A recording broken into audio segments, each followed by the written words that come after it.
Have you ever wondered why we get hiccups? Imagine your body is a machine, and the diaphragm is a crucial part of it. The diaphragm is a muscle that helps you breathe by moving up and down, allowing air into your lungs. Sometimes it gets irritated or out of sync, causing a sudden contraction. This quick spasm makes you inhale sharply, but the air gets stopped by your vocal cords snapping shut, creating that hic sound.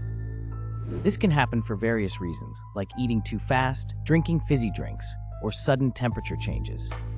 It's your body's quirky way of reacting to these minor disturbances. So next time you hiccup, remember, it's just your diaphragm having a little hiccup of its own.